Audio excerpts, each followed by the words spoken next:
Rocky Mountain Sasquatch.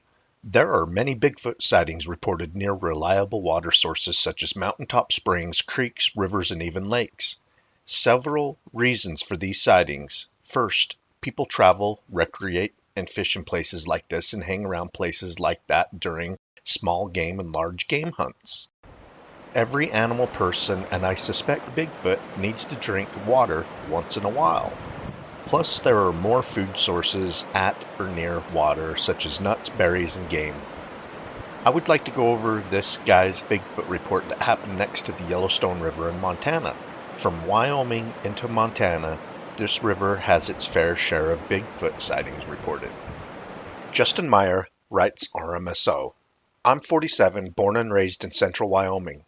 My first two encounters still give me nightmares to this day, and they happened in April of 1993 and June and July of 1996.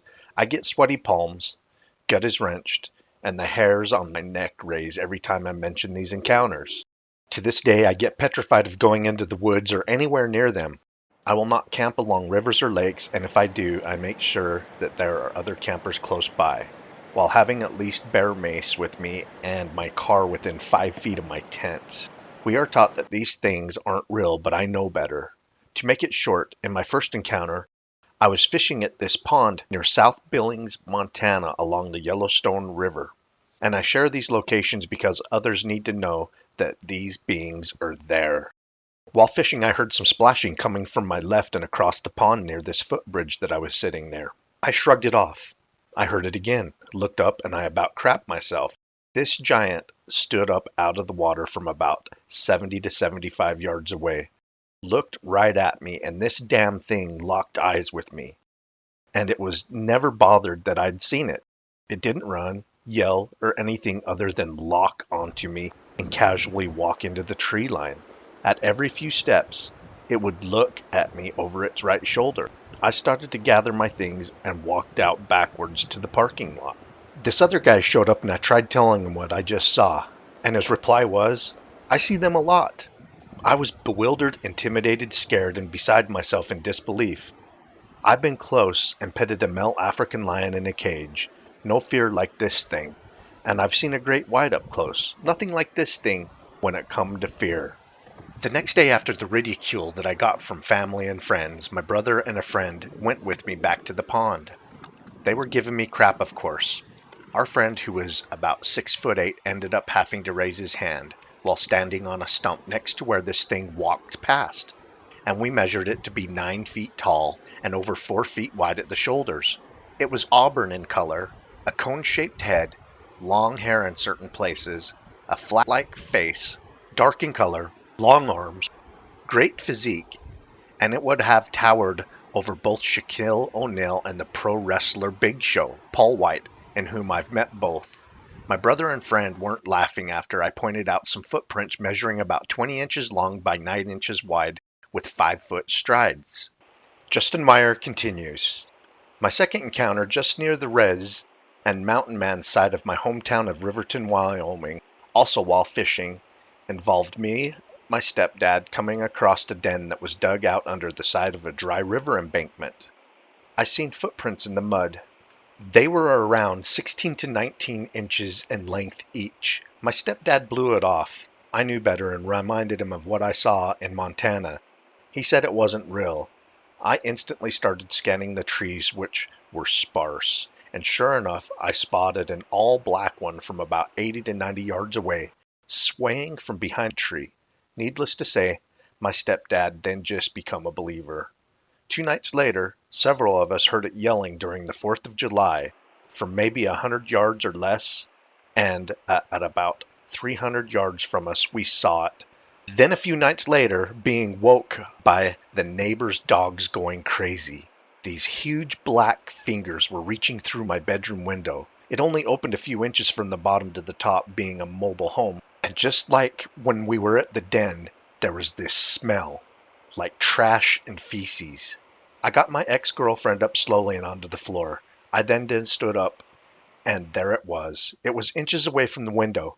It simply pulled its hand back, turned around, and walked away. The bedroom window was about 8 feet up off the ground. Later that spring, I went down there with my mother. She wanted to know more about the footprints in the snow and the mud. We both got these strange feelings, and at the same time, we left. Growing up, my granddad, who was a World War II Army vet, his rancher friends, my mother's friends, even a retired Wyoming fish and game warden warned me and my brother about these beings, especially near the rivers. That's the big wind and the little wind.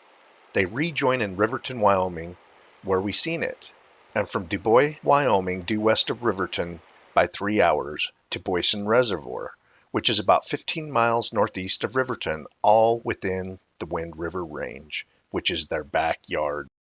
I've sensed their presence while trying to fish near Springfield, Missouri, and out along Stockton Lake north of Springfield. The feelings of dread and of being watched just overwhelm me sometimes. Myself and a group from this church I used to attend come across the odor that smelled like that den at my bedroom window while at the Stockton Lake near this thick brush, and while going up the Little Sac River from Stockton with a friend.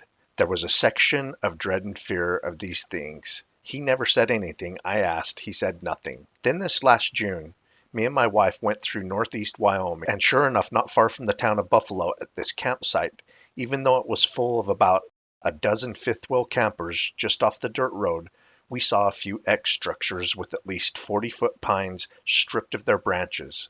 We left. I grew up in the great outdoors, used to hunt, still go fishing. I know that these things are very real, very intelligent, very methodical. They are far more superior than apes. I will not accept the nonsense said about these beings. I appreciate what you guys do and for sharing people's encounters. I do not promote just anyone because no one is a know-it-all on the topic of Sasquatch, but I listen very carefully in what a few do say about these beings.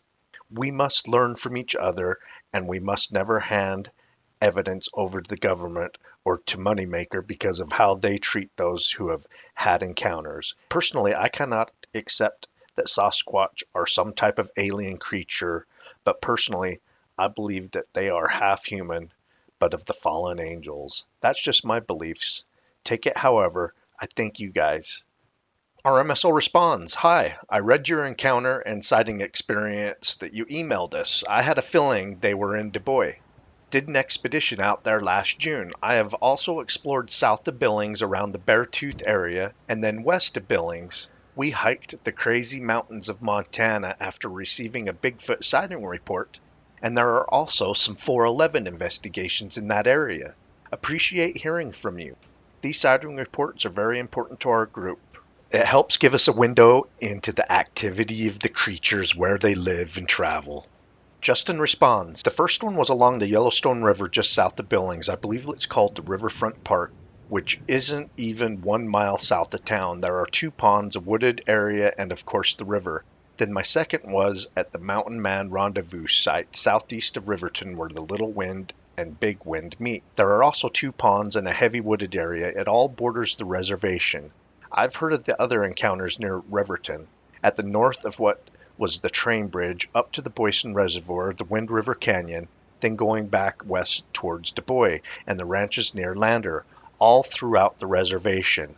I know that there's thousands of acres, but these things do go through Riverton area along the two rivers. But it really surprised me that in both locations of my encounters, just how close to civilization they took place. Thank you for your interest and help. I do appreciate it." RMSO responds, "It's a common misconception that you have to be in some remote, difficult place to get to have a Bigfoot encounter and sighting. However, most Bigfoot sightings reported happen near popular reservoirs, rivers, campgrounds, and some in or near towns. I hope the viewers enjoyed this Bigfoot sighting report. Keep on watching. We're going to keep on squatching."